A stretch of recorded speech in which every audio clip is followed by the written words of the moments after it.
Trump ने Gaza का जो मास्टर प्लान बनाया है उसे देखकर तो अच्छे अच्छे डिप्लोमेट्स हैरान हो जाएंगे। अब क्या है ग्रीन जोन रेड जोन का सच, जिसे देख दुनिया हैरत में है, जानेंगे इसे। वहीं दूसरी तरफ आरजेडी के दिन दिन ब दिन खराब होते जा रहे हैं। बड़के लाल ने तो बगावत कर ही दी थी, लेकिन अब बेटी ने जो एक्स पर लिखा उसे देख सब हैरान है। रिश्ते टूट गए एक जयचंद की वजह से। खैर, जयचंद मैं नहीं कह रहा बल्कि तेज प्रताप यादव ने कहा था। तो कौन है जयचंद और क्या है पूरी कहानी, जानेंगे इसे भी। इसके अलावा इलाहाबाद हाईकोर्ट से बाबा के बुलडोजर को करारा झटका लगा है। तो क्या है फैसला, क्या है पूरा मामला, एक नज़र इस पर भी। नमस्कार, खबर प्रधान शो देख रहे हैं आप और मैं सजल रघुवंशी आपका स्वागत करता हूं।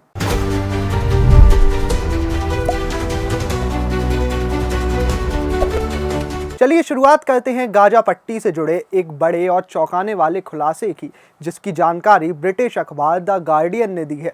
रिपोर्ट के मुताबिक अमेरिका गाजा पट्टी को 2 हिस्से में बांटने की तैयारी कर रहा है और इसके लिए एक लॉन्ग टर्म प्लान तैयार हो चुका है। अब सवाल ये है कि कौन से 2 हिस्से, कौन करेगा कंट्रोल और क्या है इस प्लान के पीछे की असली कहानी। आइए जानते हैं विस्तार से। द गार्डियन की रिपोर्ट कहती है कि अमेरिका ने गाजा के लिए एक ऐसा प्लान बनाया है जिसमें एक हिस्सा इंटरनेशनल फोर्स और इजरायली सेना के कंट्रोल में होगा और दूसरे हिस्से को खंडर अवस्था में ही छोड़ दिया जाएगा। पहले हिस्से को नाम दिया गया है ग्रीन जोन और दूसरे यानी तबाही वाले हिस्से को कहा जा रहा है रेड जोन। रिपोर्ट के मुताबिक ये पूरा प्लान अमेरिकी सेना के खुफिया दस्तावेजों और अधिकारियों के निजी बयानों पर आधारित है। अब चलिए सबसे पहले बात करते हैं ग्रीन जोन की। दरअसल गाजा के पूर्वी हिस्से में ये ग्रीन जोन बनाया जाएगा। यहाँ तैनात होंगे इजरायली सैनिक और अन्य देशों की अंतर्राष्ट्रीय सुरक्षा बलें यानी ISF। यहाँ पुनर्निर्माण यानी रीडेवलपमेंट का काम होगा। सड़कें, संरचनाएं, सुरक्षा सब कुछ नए सिरे से। अमेरिका संयुक्त राष्ट्र सुरक्षा परिषद से इन अंतर्राष्ट्रीय सुरक्षा बलों के लिए औपचारिक अनुमति लेने की कोशिश कर रहा है। शुरू में यहाँ कुछ 100 सैनिक तैनात होंगे, लेकिन आगे जाकर इनकी संख्या बढ़ाकर 20,000 तक की जा सकती है। ध्यान देने वाली बात यह है कि ग्रीन जोन से बाहर किसी विदेशी सेना को आने जाने की अनुमति नहीं होगी।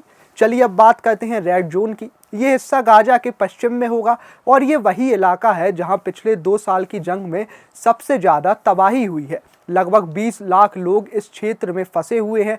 ना नए घर, ना पुनर्निर्माण और ना ही कोई नई योजना, ना सुरक्षा की कोई गारंटी। सरल शब्दों में कहें तो रेड जोन को जैसा है वैसा ही छोड़ने का प्लान है।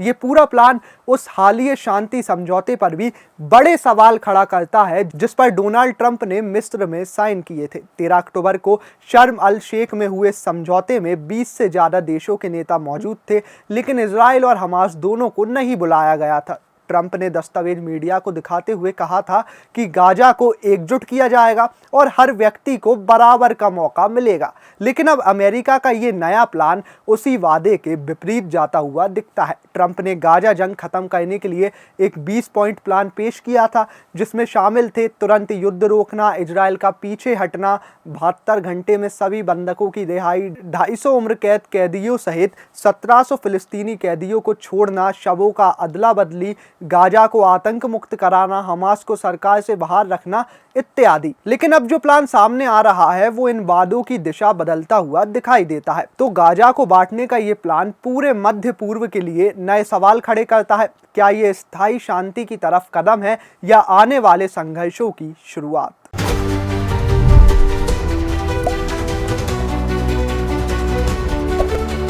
बिहार विधानसभा चुनाव के नतीजों के बाद आरजेडी परिवार में बड़ा राजनीतिक भूचाल आ गया है। हार के सदमे के साथ साथ अब लालू यादव के परिवार में खुली फूट सामने आ चुकी है। दरअसल रोहिणी आचार्य की राजनीति से दूरी, संजय यादव की बढ़ती ताकत और तेज प्रताप यादव की बगावत और पूरे लालू परिवार में चल रहा संघर्ष, ये कहानी किसी फिल्मी स्क्रिप्ट से कम नहीं है। लेकिन कहानी में आगे बढ़ने से पहले आरजेडी की स्थिति को देख लेते हैं। दरअसल आरजेडी को इस चुनाव में सिर्फ 25 सीटें मिली, 2020 के मुकाबले 50 सीटें कम। और इसी हार के 24 घंटे बाद लालू यादव की दूसरी बेटी रोहिणी आचार्य ने धमाकेदार पोस्ट किया और लिखा कि मैं राजनीति छोड़ रही हूं और परिवार से नाता भी तोड़ रही हूं। संजय यादव और रमीज ने मुझसे यही कहा था और मैं सारा दोष अपने ऊपर ले रही हूं।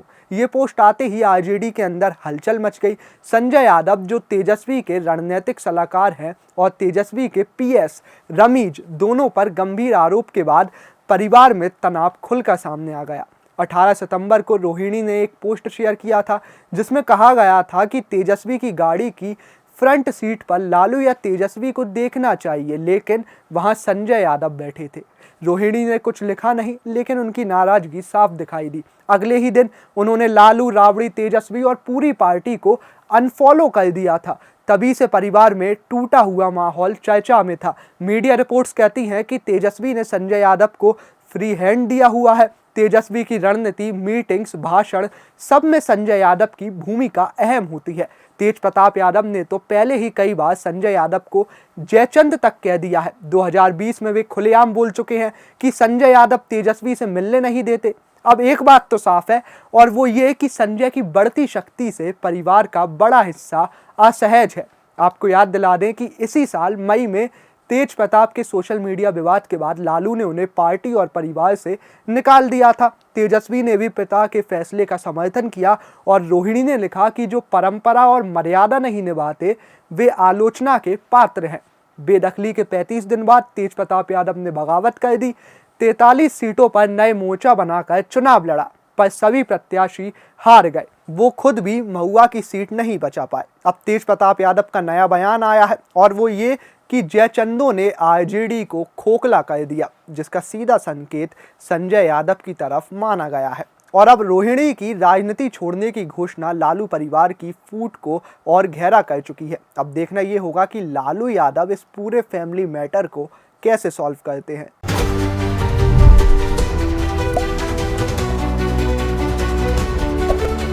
चलिए अब बात बाबा के प्रदेश उत्तर प्रदेश की। दरअसल यूपी से इस वक्त की सबसे बड़ी खबर सामने आई है। खबर है कि इलाहाबाद हाई कोर्ट ने उत्तर प्रदेश सरकार को सीधा झटका देते हुए फतेहपुर जिले में स्थित नूरी जामा मस्जिद के विध्वंस पर रोक लगा दी है।